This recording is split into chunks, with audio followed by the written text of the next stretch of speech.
Вёска Чахец, Пружанскі раён, Брэская вобласць, Рэспубліка Беларусь. Хаця вёска сама і старажытная, але вось гаспадары першы тут узгадваюцца толькі на самым пачатку 19 стагоддзя. Гэта былі такія шляхцічы межаеўскія, але правілі тут яны нядоўга ў Чахцы, таму што ўжо ў 1816 годзе па запрадажных паперах Чахец пераходзіць ад Калікста Межаеўска да Івана Крупінскага. А вось у 1820-х годах вось гэтую вёсачку набывае пружанскі земскі павятовы суддзя Міхал Булгарын. На той час Міхалу было недзе гадоў 25. Ён уже быў жанаты, і было яго двое дзетак. І вось, набыўшы сабе Чахец, на ўскрайку вёсачкі ён пачынае будаваць сабе сядзібны дом на вялізным каменным падмурку. І калі дом быў гатовы, то ён усю сваю сям'ю перавозіць з Пружан вось сюды, у вёсачку Чахец. А Міхал паходзіць са старажытнага беларускага роду Булгарыных.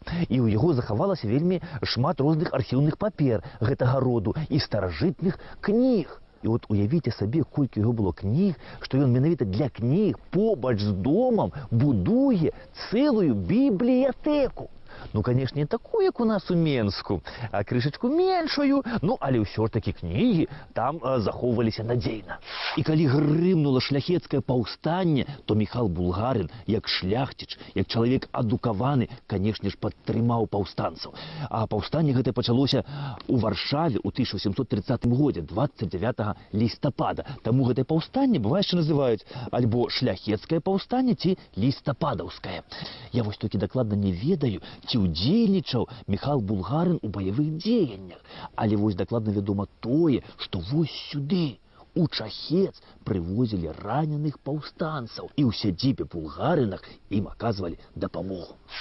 Пасля паразы паўстання шмат хто з нашых шляхцічаў быў арыштаваны і засланы ў Сібір. Шмат каму са шляхты прыйшлося пакінуць сваю радзіму і падацца ў эміграцыю. А вось тыя шляхцічы, якія засталіся жыць у сваіх маёнтках, тыя шляхцічы патрапілі пад пільнае вока царскай ахранкі. І вось пад такое вока царскай ахранкі патрапіў і Міхал Булгарын. Вось чаму? Справа ў тым, што ён быў вельмі заядлы паляўнічы. І вось тут у сваім маёнтку ён збіраўся разам з сябрамі са шляхтаю і ехаў у пушчу на паляванне. А Міхал яшчэ вельмі любіў займацца паляваннем з пугачом. Ведаеш, што такое? Ну, для тых, хто не ведае. А пугач, гэта, панове, не агнястрэльная зброя. Пугач, гэта птушка такая. Па-расейску яе называюць філін. І вось нашы продкі яшчэ вельмі любілі хадзіць на паляванне з пугачом.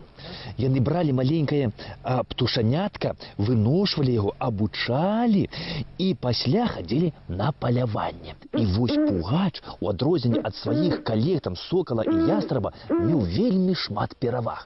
Першае, гэта тое, што ён быў вельмі настырны у пагоні за дабычаю. Лісу і зайца ён браў вельмі проста і нават мог утрымліваць казулю да прыходу паляўнічага. Ён хапаў яе вось так от за пысу сваімі кепцюрамі і трымаў яе, пакуль не падыдзе гаспадар. Ну і самае галоўнае, што хадзіць на паляванне з пугачом можна было толькі ноччу. А як вядома, менавіта ноччу звяры вядуць актыўны образ жыцця.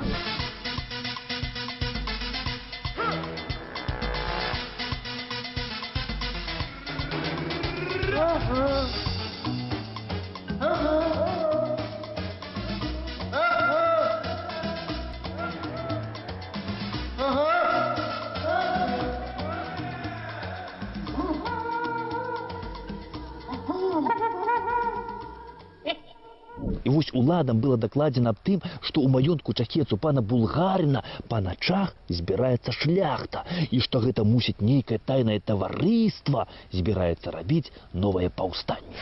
І вось Міхала арыштавалі і кінулі ў турму. Чым усё скончылася, панства, я, шчыра скажу, не ведаю. Вядома толькі тое, што наступнымі гаспадарамі тут сталі паны керназіцкія. І вось разам з бацькамі тут жыла і дзяўчынка Марыся. А Марыся славілася сваёй прыгажосцю, на ўсё наваколле. І вось неяк у сярэдзіне 19 стагоддзя летнім ранкам да іхняга ганку пад'ехалі сваты. Да сватоў на ганак свайго палаца выйшаў прыйшоў пан Керназіцкі. Ну, яны перакінуліся там нейкімі такімі словамі, ну, які належаць такім стане, маўляў, там, вось, у вас, гаспадар, ёсць тавар ледзянец, у нас ёсць купец маладзец. Ну, пажартавалі вось так, ну, аб усім дамовіліся, і пасля дажынак, вось, тут у шляхецкім маёнтку згулялі вяселле. Мужам Марылі Керназіцкай стаў Альбін Дзяконскі. І вось Марыля у пасаг атрымала вось гэтую шляхецкую сядзібу. І вось Дзяконскаму Альбіну тут настолькі спадабалася, што маладыя засталіся тут назаўсёды. Альбін Дзяконскі, ну, каб не казалі на яго потым, што ён там прымак, у жончынай хаце жыве, ну, ён вырашыў перарабіць усё на свой лад.